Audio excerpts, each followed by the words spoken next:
warning before you listen. This epic is not for children, nor for the faint of heart. We retell the ancient Greek myths as they were born, unfiltered, unsoftened. Scenes of violence, curses, betrayals, and a hunger for power that shows no mercy. Given the many conflicting versions of the Titan War, the events have been rebuilt to complete the missing pieces. Here, we tell the myth as it was meant to be told. Sources and references are listed in the episode description. Chapter 20. From War of the Titans, Clash of Weapons, and the Fall of Time. The army of thunder, Olympus divides its fire.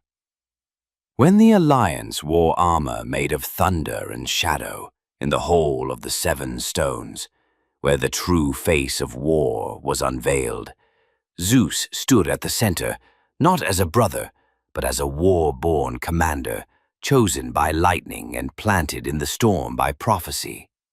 Behind him, it wasn't mountains that stood, it was names. The names that forged Olympus, names that would not fall easily. Zeus, Poseidon, Hades, Demeter, Hestia, Hera. 6 siblings. But tonight, they were elements of war incarnate. Zeus, the throne of lightning. He was not merely the son of a rebellion. He was the child of every broken promise, a storm that refused to die. His weapon, the grand Thunderbolt, forged from celestial metal, the breath of stars, and the hammer blows of the Cyclopes. But weapons mean nothing unless held by a hand that will never tremble. When Zeus screams into the sky, the winds scream back. When he hurls the bolt, truth splits into two. Before the strike and after, he leads the Thunder Core, a force meant to pierce the enemy to its core. He doesn't just fight, he ignites the war itself. Poseidon, the deep quake. When he walks, the earth heaves. When he roars, rain obeys.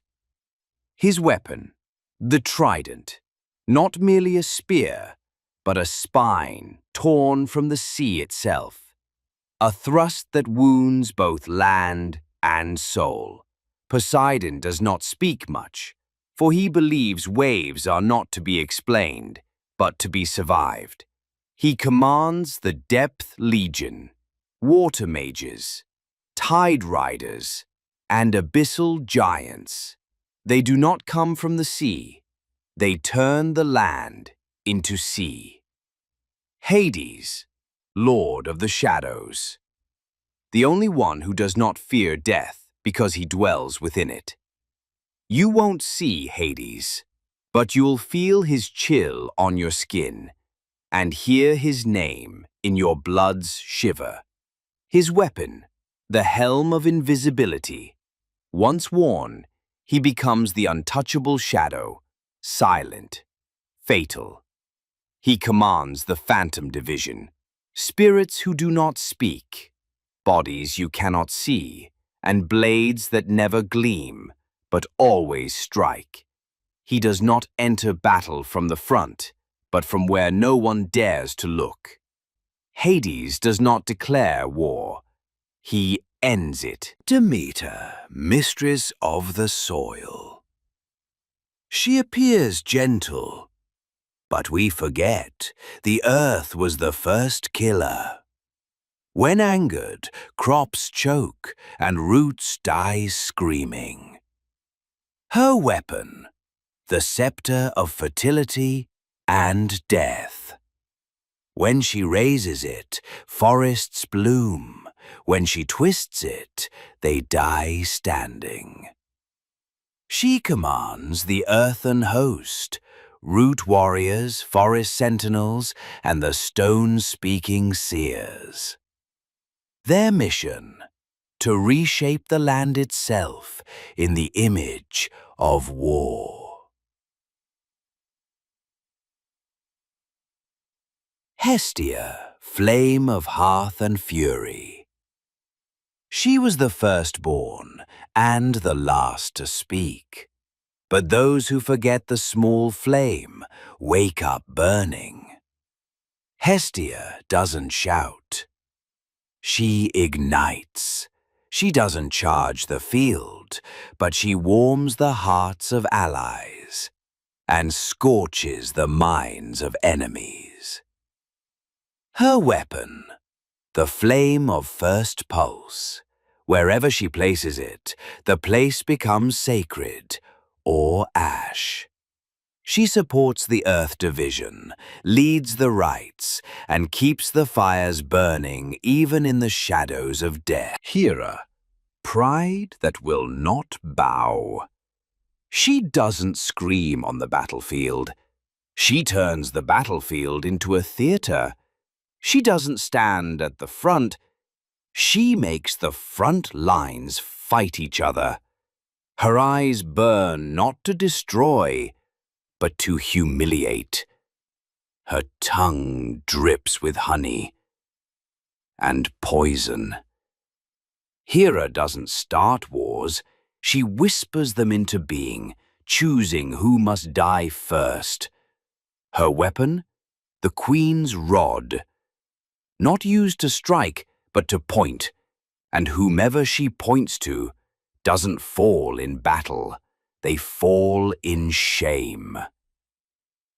She supports the armies of Olympus from the unseen edge, sending words into the ears of commanders, watching them tear each other apart, trying to fulfill her suggestion. She hates chaos, but she worships the moment when leadership collapses from within. Hera is not a general.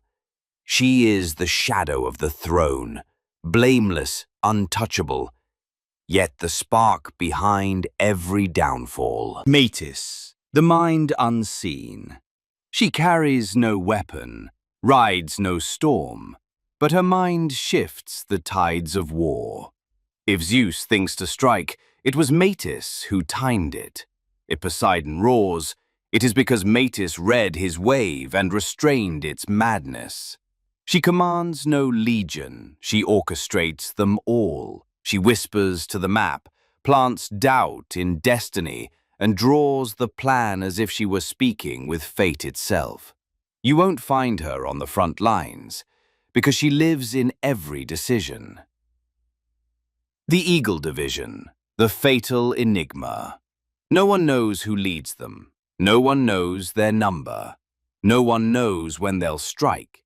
But it is said, Zeus once declared the eagles fly only twice, once to shatter everything, and once to save it all. When you see them, you know the end is near. That night, there was only one vow shared across Olympus, to die like gods or survive like legends. This chapter of the epic has come to an end, but remember, what you've just heard is not a record of facts, but the echo of a myth, a story born from the imagination of the ancients, etched into the long memory of humankind. If this tale stirred something in you, if it opened a door to reflection or wonder, don't forget to support the channel and share the journey with those you love. And in the comments, tell us, which moment in this chapter struck you the most and why? We'll meet again in the next chapter of this audio odyssey through time. Until then, farewell.